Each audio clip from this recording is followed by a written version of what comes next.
اختیار کرنے سے سفر ولایت کا آغاز ہو جاتا ہے. اب رہی درجات اور اب رہی مقامات ولایت کے، وہ جتنا انسان محنت کرتا جائے گا اتنا بڑا درجہ حاصل کرتا جائے گا. اسی طرح اولیاء کرام جنہیں ہم اولیاء کہتے ہیں، ان میں بھی سارے ولی ایک درجے کے نہیں ہیں. کچھ ولی بہت بلند مقام پر ہیں اور کچھ ولی ان سے کم درجے والے ہیں. ولایت حاصل کرنا وہ ایک محنت چاہتا ہے، لیکن جب کوئی بندہ لا الہ الا اللہ محمد رسول اللہ صلی اللہ علیہ وسلم پڑھ کر نماز، روزہ، حج، زکوٰۃ اور دیگر فرائض اللہ کی طرف سے جو ہم پر ہیں ان کو پورے کرنے کی محنت میں لگ جاتا ہے، وہ دائرہ ولایت میں آ جاتا ہے. اب اس سفر ولایت میں وہ جتنی محنت کرتا جائے گا، جتنی تیز رفتاری سے چلتا جائے گا، جتنا اپنا ذہنی اور قلبی رابطہ اللہ سے بڑھاتا جائے گا، اتنے زیادہ بلند درجات پر وہ فائز ہوتا جائے گا. جی ایک اور سوال ہے مولانا صاحب سے. میرا سوال تھا دین اسلام کی خدمات کے لیے، دین اسلام کی تبلیغ کے لیے پیغمبر اور نبیوں کی خدمات کم نہ تھی جو ولی کی ضرورت پیش آئی.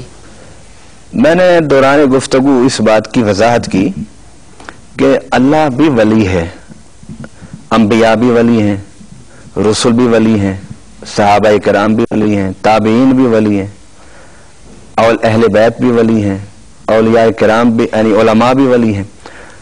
ولی وہ ہوتا ہے جو اللہ کی محبت میں، اللہ کے عشق میں، اللہ کے درد میں اپنا سب کچھ قربان کرتا جائے، وہ ولی ہوتا ہے.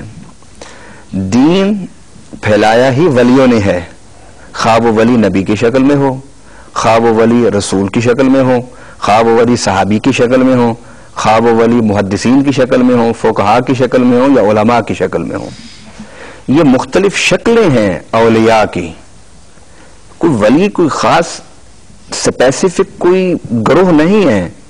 دین کا کام کرنے والا ہر شخص اور اللہ کے دین کے لیے اظہار اور قربانی کرنے والا ہر بندہ، تقوی کے راستے پر چلنے والا ہر انسان، اور دین اسلام کا درد رکھنے والا اور اس کی تبلیغ و اشاعت زبان سے اور اپنے عمل سے کرنے والا، وہ سب ولی ہیں. پھر جو جتنا زیادہ ایثار اور قربانی اللہ کے راستے میں کرتا جاتا ہے اس کے اتنے درجات بڑھتے جاتے ہیں. یہ جو چند اولیاء کرام کا تذکرہ آپ تاریخ کی کتابوں میں دیکھتے ہیں، اس کا یہ نہیں مطلب کہ صرف اولیاء تھے ہی چند. آپ اگر اولیاء کرام کی تاریخ کو پڑھیں تو اولیاء کرام کی تعداد بہت زیادہ ہے، لیکن جس ولی نے جتنی محنت کی اتنے بڑے مقام پر فائز ہو گیا. جس عالم نے جتنی محنت کی اللہ تعالیٰ نے اس کو اتنا بڑا درجہ مقام عطا فرمایا.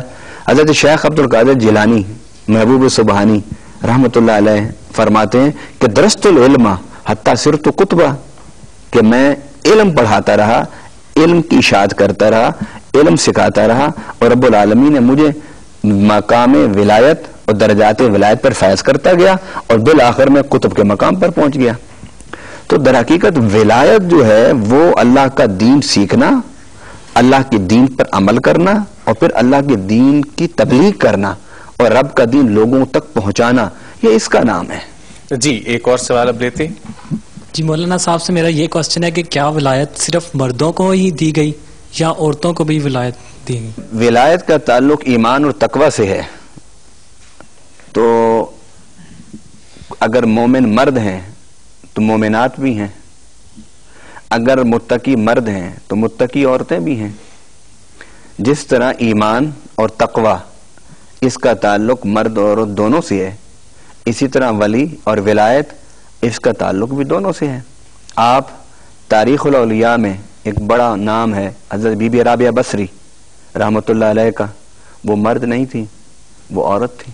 آپ کے پاس سوال ہے؟ جی آپ فرمائیے.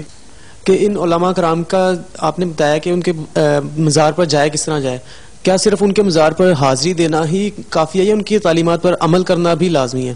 یقیناً تعلیمات کا درجہ تو پہلے ہے. اصل عقیدت اور محبت تو یہ چاہتی ہے نا کہ جو انہوں نے کیا اور جو انہوں نے کہا اس پر عمل کیا جائے، اور اس کے ساتھ ساتھ اسی عقیدت و محبت کا ایک انداز کہ ان کے قبور پر جایا جائے اور وہاں قرآن پاک پڑھا جائے، بیٹھ کے درود شریف پڑھا جائے، اللہ اللہ کی جائے, رب کا ذکر کیا جائے, پھر ہاتھ اٹھا کے ان کے لیے دعا کی جائے. اور اس دعا میں دو باتیں بڑی ضروری ہیں. ایک بات تو یہ کہ اے اللہ, جس طرح تو نے انہیں اپنا مقرب پسندیدہ بنایا, ہمیں بھی اپنا پسندیدہ بنا لے, اور جو کام تو نے ان سے کرائے اپنی رضا کی خاطر وہ کام ہم سے بھی کرا. اور پھر اس کے بعد ان کے درجات کی بلندی کے لیے آپ دعا کریں کہ اللہ تو ان کے درجات کو بلند فرما, ان کی فیوض و برکات کو پھیلا.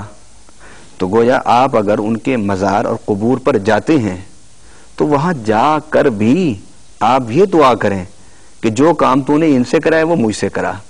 گویا اولیاء اللہ کے مقابر, قبور, مزارات پر جانا یہ اظہار عقیدت کا ایک ذریعہ ہے, اور اس سے بڑا ذریعہ اظہار عقیدت کا ان کی تعلیمات کو اپنا کر ان کا پیغام انسانیت کو پہنچانا. جی آپ پوچھنا چاہ رہے ہیں؟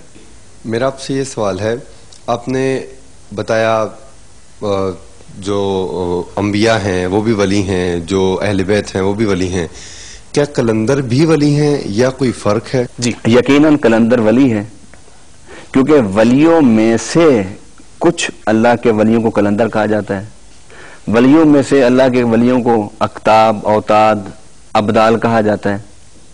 تو یہ جو نام ہیں یہ نام ان کے مناسب کے ہیں, یہ نام ان کے درجات کے ہیں. بیسکلی ولی ہی قلندر ہوتا ہے, ولی ہی اوتاد ہوتے ہیں, ولی ہی ابدال ہوتے ہیں, ولی ہی اقطاب ہوتے ہیں, اور ولی ہی قطب الاقطاب ہوتے ہیں. یعنی ولی کہتے ہیں اللہ تعالیٰ کے ساتھ ذہنی, قلبی اور فکری نہ ٹوٹنے والے رشتے کو اور تعلق کو, اور پھر اس رشتے کو کہ ہمارا اللہ سے تعلق ہے ذہنی, قلبی, فکری, اس رشتے کو ثابت کرنے کے لیے پھر انسان ایک عملی جدوجہد کرتا ہے. اور اس عملی جدوجہد کرنے کے بھی دو طریقے ہیں کہ آپ اپنا سب کچھ بچا کر محنت کرتے ہیں دین کی, یا سب کچھ لٹا کر, یا کچھ بچا کر اور کچھ لٹا کر. جو جتنا زیادہ اللہ کے راستے پر محنت کرے گا اور ایثار اور قربانی کرتا جائے گا وہ اتنا زیادہ اللہ کے قریب ہوتا جائے گا. علامہ صاحب بہت شکریہ, تھینک یو ویری مچ کہ آپ نے اس پروگرام میں شرکت کی اور تصور ولایت کو ہمیں بہت سا کلیئر کیا. السید کالج آف کامرس لاہور سے تشریف لائے ہوئے طلبہ, تھینک یو ویری مچ کہ آپ بھی اس پروگرام کا حصہ بنے, اور آپ سب کو بھی بہت شکریہ کہ آپ نے اس پروگرام کو دیکھا. اگر آپ کے ذہن میں کوئی سوال ہو, آپ ہمیں گائیڈ کرنا چاہیں کسی بھی حوالے سے, تو اس کے لیے ہمارا بڑا آسان سا ای میل ایڈریس ہے info@rasool, یعنی INFO@SHAFAATRASOOL info@rasool@yahoo.com. اس ای میل ایڈریس پر آپ ہم سے رابطہ کر سکتے ہیں. ہم انشاءاللہ کوشش کریں گے کہ آپ کے مشوروں پر ہم ضرور عمل کریں. انشاءاللہ اگلے پروگرام میں آپ سے پھر ملاقات ہوگی. آج کے اس پروگرام کے میزبان ریاض خان کو اور ہمارے عالم دین علامہ شفاعت رسول کو اس پروگرام کو ختم کرنے کی اجازت دیجیے گا. اس پروڈکشن ٹیم کے ساتھ انشاءاللہ اگلے پروگرام میں آپ کی خدمت میں پھر حاضر ہوں گے. تب تک کے لیے اللہ حافظ.